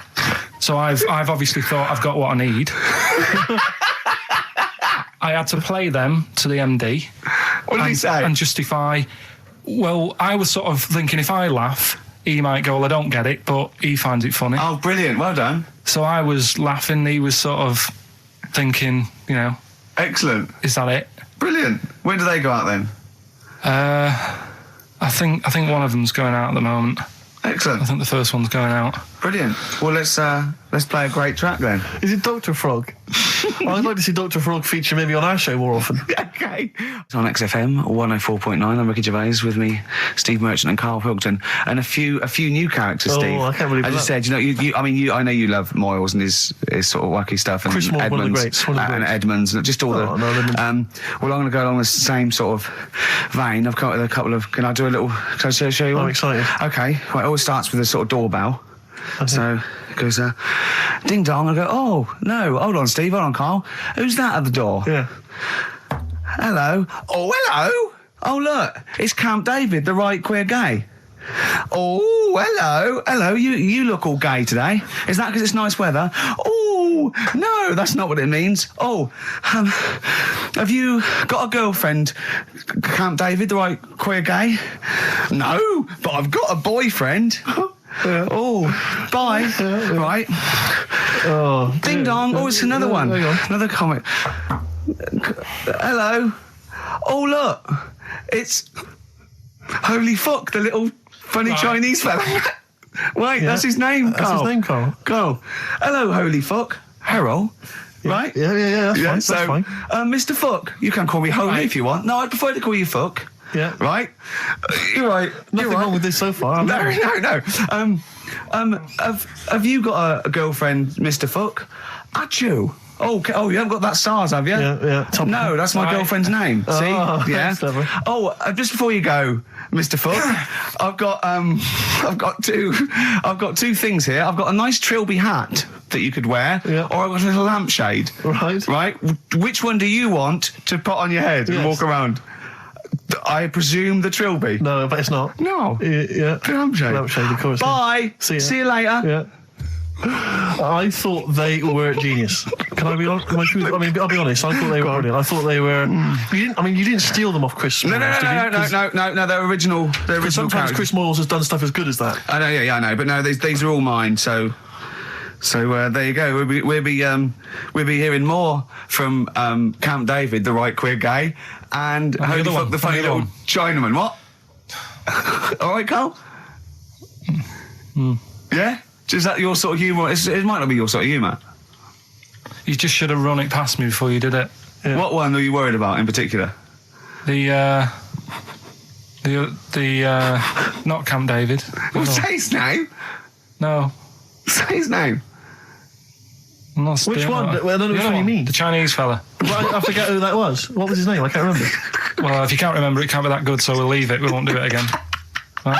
I'll tell you what I've got, Steve. Oh, what? I'll tell you what I'm thinking. Go on. Right. Do you know, like, TV programmes sort of get rested in the winter? Ding dong. Oh, no. Hang on, who's this? Oh, go on. Hello again. Not now, Mr. Fuck. We're talking. Bye. Is that Holy Fuck again? Yeah. Carl. Look at Carl's face. Right. Okay, that's it now. I'm not answering the door anymore. Right. Okay, go on. Right. Yeah. Ding dong, ding dong, ding dong, ding dong. He's trying to get in. Don't be impolite, Rick. Come on, Rick. He wants to come in. No, it's too late.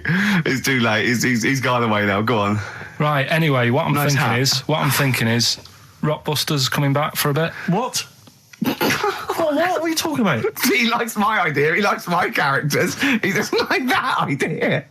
If I Carl? I was going to say if I came up with With what? Name it. with that Chinese fella. What was his name for again? a I keep sketch? forgetting. But do you not think that Columbo looks like he smells? Would you imagine he smells a bit? He's a brilliant detective. Well, but he's got that dog and he smokes cigars, so I imagine he I reckon smells. he stinks. I reckon he doesn't clean his clothes enough. Oh, I think he has. I think he gets up and washes, but I think he I puts just on a think he's crumpled too old absent-minded. I think he's too busy thinking on solving crimes and stuff. What do you think? Do you think his wife makes him clean his pants now and again? I think they're quite a bohemian couple. I'm not sure she's really interested in that. I think she's got her own mind. Maybe she's a painter or something. No, maybe she's losing it a bit and he's a bit embarrassed by it. Yeah, that could be true. And she's probably incontinent, so while she's ironing his trousers, she just all over them, and he goes, "Oh God, she's shatting my pants again. I gotta wear them out." Yeah. Yeah. So that's what. Oh, ding dong! Hang Who's on, that? who's this? Oh, hello! Oh, look, it's David Gray, the bent piano player. Oh, all right. I thought it was going to be Columbo. That would be the joy. Ding dong. My wife loves you. No. Hello. Oh, I don't believe it. Look who's turned up, Carl. Let me see what we've got Is here. Dickie Anderson called in yet? Sadly, nothing from Dickers. I think I might make him one of my hilarious sort of comedy characters. What do you think he would sound like? What would he sound like? I sort of probably like that, I think. Ding dong. Hello. Hey, it's Dickie Anderson. I can't believe it. Your show's rubbish. Something like that? I mean, I think you should work on them perhaps before You're saying there's not a lot of substance to these I'm guys? just saying that, once the novelty of the doorbell has worn off. I don't think you understand comedy on radio, I'm not Steve, sure I do, to but, be honest.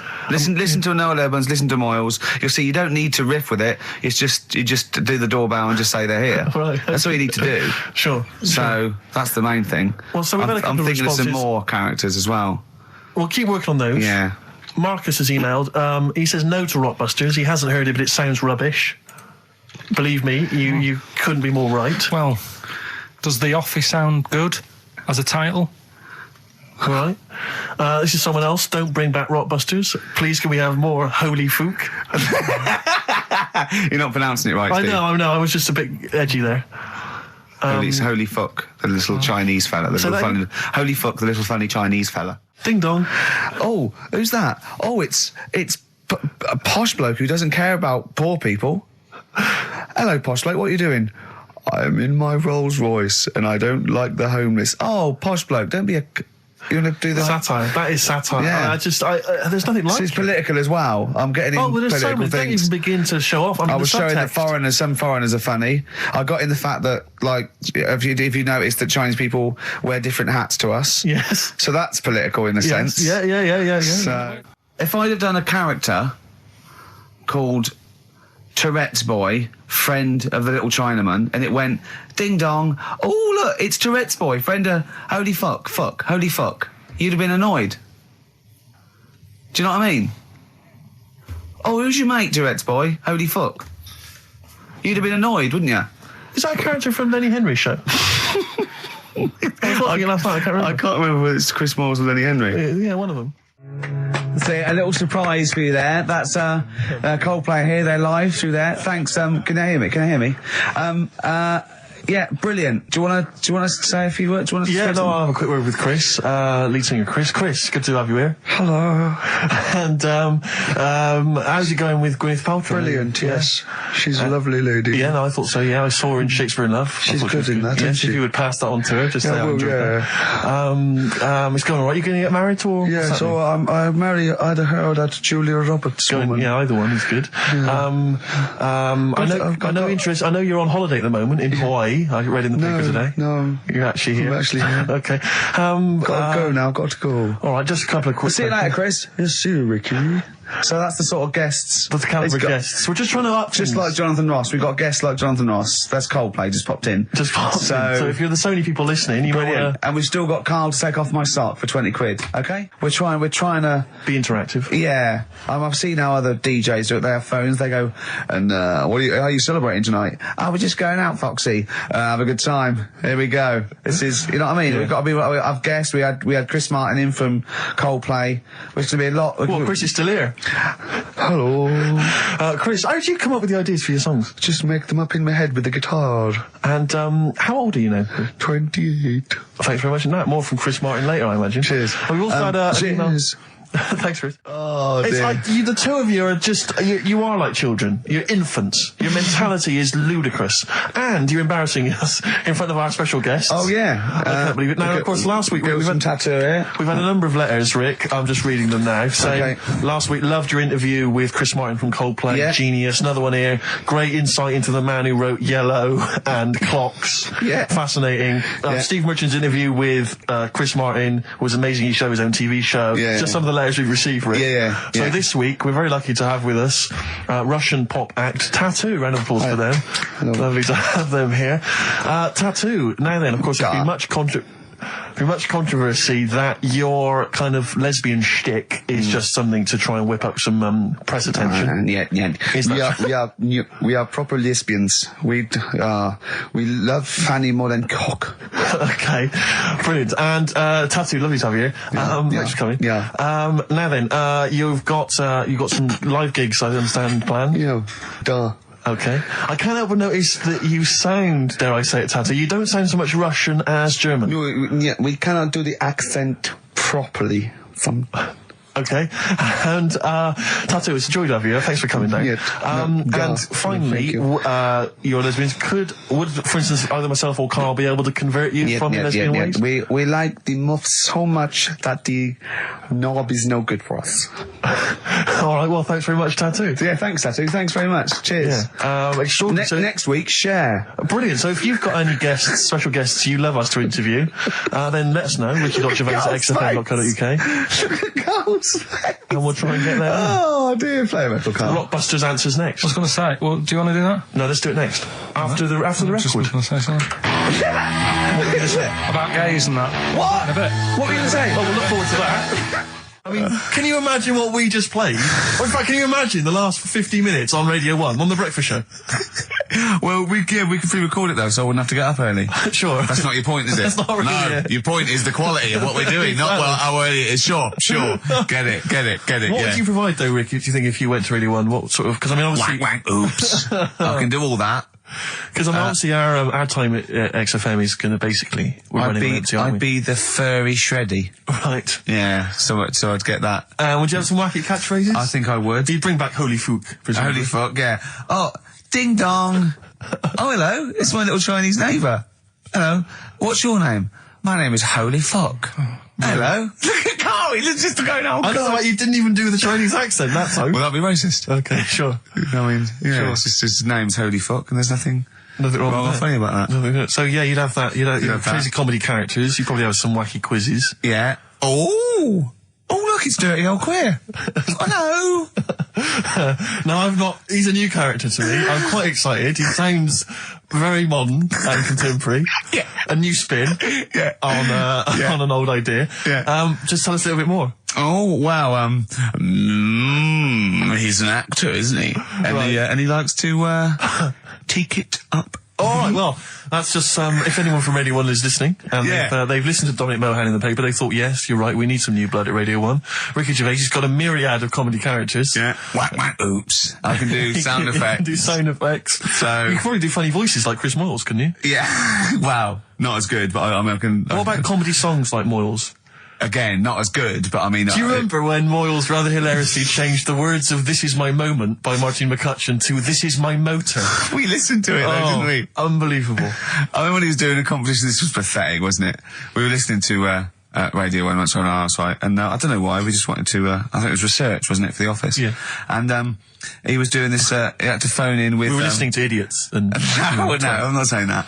And he was doing this competition. You had to call in with some songs that are golf related. And people were phoning up going, drive the cars. He was going, drive the cars, good. And I was on that phone. I must have wasted about 40 quid. And I wanted to get through and go, hello, Chris, it's not Milesy, yeah. Derek here, I got one. Oh, go on then, Derek, what is it? Something like Spandau Ballet with golf cart and that. And I just wanted to do and I waited. And just, I thought the joke's on us. Yeah. I wasted my phone bill just to say something stupid. Yeah. Oh, dear. Oh. His show's better than this. Yeah, anyway, if you've got any hilarious hilarious golf-related song titles that you'd like to email in. What's the number? Oh, let me email in. ricky.gervais@xfm.co.uk. What would a song title be if perhaps we were doing something about, I don't know, air travel? Yeah. If you've got any crazy ideas, email in. We'd love to hear them. Yeah, brilliant. I've got a thought of another golf one. Okay. You know, Duran Duran? Something down the fairway or something, if they wrote that. Alright? Girls on the putting green? Yeah. Or something? Alright? Yeah. Oh, hello. Have you introduced it? My name's Holy Fuck. I'm Dirty Old Queer. I could do all that. Ding dong, whack whack, oops. Steve reckons, in ancient Greece, right, it was better to shag a bloke than a woman. And I went, well, yeah. I mean, that's about the male being sort of a first-class citizen. Yeah. Much better, wasn't it? An aspiration the to point sleep with a was, beautiful man than a beautiful woman. Women were lower-class citizens, Yeah. so therefore men were seen as higher class. So to have sexual relations with a man there was no shame in that. No. In fact, it was looked upon. And I as said, different. well, you know, ancient Rome. I said, Nero, he'd sit in this big jacuzzi and he used to get, you know, pretty boy men to just go into the water and just nibble at his testicles while he was having a wash. He didn't do that. He did. No. Yeah. And he's not a gay fella. No, well, no. I mean, you know, I don't know about Nero, but I mean, it wasn't a case of a big delineation between what was heterosexual and what was gay. It was just, you know, whatever you... So what did this fella do then? This one who's having his... Well, he was pretty much top boy, Nero, for a while. He was in charge. And, you know, and you did what you were told. If Caesar or... But why were people going round there? Why didn't they go, oh... No, they weren't dropping in. It wasn't like the door was opening. I'm just going to see what Nero's doing. It's not like when I pop in here to see you. Normally what would happen is he'd say, come back to my place, I got a book for you. Yeah. You'd pop in. But he'd come out in his pants. Elton John would be on. You'd have probably been like a delivery boy or a stable boy or something, you know, and you'd have popped round there and you'd have gone, there, right, Nero, there's the tablets of stone you wanted. And they go, Pilkington, why you are here? Pop under, I don't know why he's French. What is that? I don't know why he's French. Just pop under the water and nibble at my testicles and you'd have done it. Because he was Nero. I wouldn't. He would have. There's no way I would have done. Well, you would What have. have I done? I've dropped a pizza off. Yeah, you why put am I around to there? Nero's place with the pizza. Right. Right, I'd say I've done my job. Right? Yeah. That's not the sort of tip I wanted. No, he'd have said, get the little baldy chap to nibble at my testicles, and you'd run the water. I wouldn't have done it. No, Well, you I hadn't put my head on the done it. You wall. hadn't done it, right. No, I wouldn't have done it, Can I just say this, Steve? Not only would you be nibbling at his testicles, you'd have been going mad. You'd have been noshing him just for extra. You'd have been doing everything he wanted. You'd have been going, he'd have gone, I didn't ask you to do that. You'd have been going mental. They'd have been chewing, slurping, smacking, poking. You'd have chopped, you'd have gnawed his packet off. You'd think you're eating Walker's crisps. There'd be bubbles, there'd be blood. Oh, it'd be horrible. It's, you know, Carl's got a theory that Chinese people don't age well. This man was a Chinaman, right? And he was 120 or something. Yeah. Did you see a picture of him? Yeah, he's still alive. No, he's not. No, He's no, dead. he's not. He's He dead. died at 120, so... He said 120 or something, but makes you wonder. What makes you wonder? Well, because they don't age well, I think he's using that. What do you He's probably think? about 37. Oh, God! Honestly, we walk down the street, right, and we see an elderly Chinese person, Yeah. right, and Carl would go, oh, I just think he is. Yeah. Like, it's not... I don't understand this notion that Chinese people don't age well. I don't know where this has come about. No, I mean, I'm not having a go. No, right? of course not. I never want anyone to think I'm like having a go at them. But they are really good looking and they're healthy and that. Till they're about... I've never seen one, right? Can you scared now. can you tell me if you've seen a Chinese person who's about 30? It's either 20 or 50. There's no middle ground. This is what I came back for. This is 2 hours of absolute drivel from the brain of Karl Pilkington. Let me just check something. So the Chinese gentleman who died recently was 130. Your theory is... Your theory is that he's maybe in his late 30s, early 40s. Yeah. This is an elaborate conspiracy on his part, because obviously whenever they talk about the oldest people in the world, it is always a Chinese person. Yeah. Invariably. They do, yeah. I mean, they seem to win that every year. Go on. So your theory is that in those small backwater villages in China... Ross McWhirter comes to a little village. They go, the Guinness guy's on the way. He goes, well, until recently, the oldest person in the world, how old are you? And they're so embarrassed, because they think they look about 120, they go, 120, they go, really? They go, yeah, can I have his birth certificate? No. In fact, I think this Chinese bloke it wasn't verified with the Guinness Book of Records, because he didn't have his papers. Didn't have his papers, no. So... Is this the same one or a different fella? I think it might be the same guy, I'm not sure. Trying it on. So there's a huge conspiracy amongst these Chinese villages that every when time... When you get to about 50, say you're 70, because no one will believe us. Well, if you can confirm or deny that, then please email in, ricky.gervais@xfm.uk. This is the Racist Show on XFM 104.9. Call in if you're anything less than a little mank. The Jamaican fella would love to live there. Go on. But it's a little bit pricey. Go on. Right? That What was the initial? DS. Deer Streets. Right? What? It's a Deer Street to live on. Deer Streets, oh yeah, I haven't heard of them. Are they a band? That's Dire Straits. No, it's not Dire Straits! It's not Dire Straits! Deer Streets! The Jamaican fella. Go on, make it sound like that. Like Deer Streets. Deer Streets. Do it again. No, it's still not. Keep going. I haven't got it yet. Go on. Deer Streets. Deer Streets. They got that one as well, so... All right, well, let's hear the one they didn't Can I get. do an impression of a Jamaican fella saying Dire Straits? Right. Dire Straits. The first It's not one the same. did a little pirate radio show from the... got kicked out because they found out, and apparently I put the station at risk because all the stuff could have been taken off us. But from Little Acorn, 16 years later, he's on a show with less listeners. Yes. Brilliant. Can you imagine if you've gone into hospital, you're already pretty depressed, there's the fear of these super bugs in the hospital. Yeah. Maybe you've got some quite serious illness, you don't know if you're going to make it. His voice is what you hear to cheer you up. All right, weird, isn't it? I saw a programme about a parasite the other night. Yeah. Apparently, they get in through your eye and eat their way up through your genitals. Anyway, You here's think you've got it Radiohead. bad? Yeah, exactly. Play a record, Carl. Stone Roses, yeah? Oh, Fool's Gold. Classic. All he saw was the name of the band that this email was promoting. So all he saw, all Carl saw, and you can imagine how excited he was all he saw was Half Man, Half Biscuit.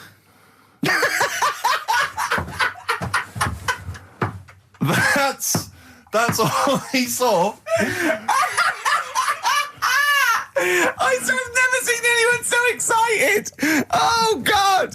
It was actually just plugging the popular joke novelty band Half Haven't Man, you Half heard of Biscuit. them, then? No. Imagine how excited he was. That is fantastic. Man, half biscuit. Brilliant. Mr. Garibaldi. Oh, half man, half biscuit. That is genius. Oh, amazing. I just saw it, and when you closed it again... Yeah, but the thing is, if he hadn't have told you that, and he'd have erased it, next week you'd be saying about what they've done in scientists, they've cloned a man with a biscuit. He's got currants for eyes. Never go swimming. What? Never Okay. go swimming. Bong! Dwarf to live in a glass box. Dwarf to live in a glass box. Yeah, it's meant to be art or something. It's not though, is it? What?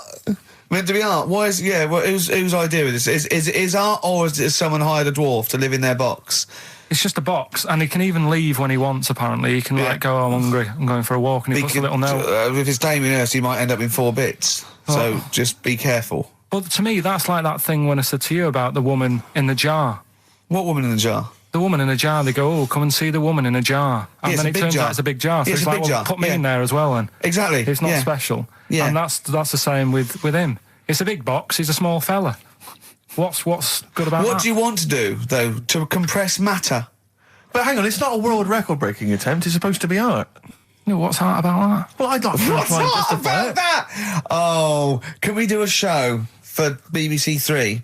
Karl Pilkington going around, what's art about that? Yeah. That is brilliant. What's art about that? I'd love that. Would you? I'd love that.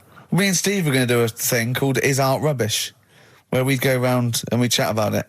Yeah. But we can hand that over to you if you want to do that. If anyone from BBC 3 is listening, Karl Pilkington, what's art about that? All right?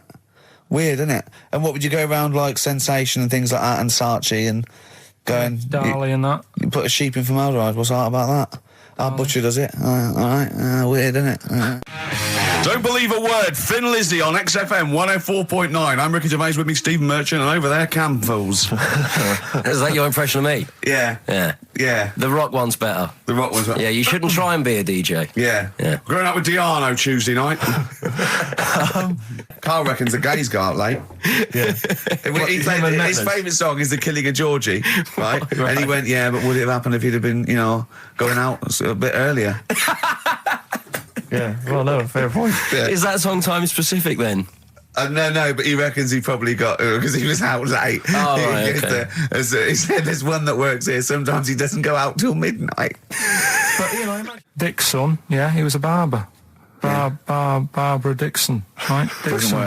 Dixon, well, again... Barbara Dixon. Right, Her name wasn't Barbara Dixon, was it? So, that's that one. Did Ronnie Corbett ever say, ladies and gentlemen, Miss Barbara Dixon? Second one. He never did he? He never did.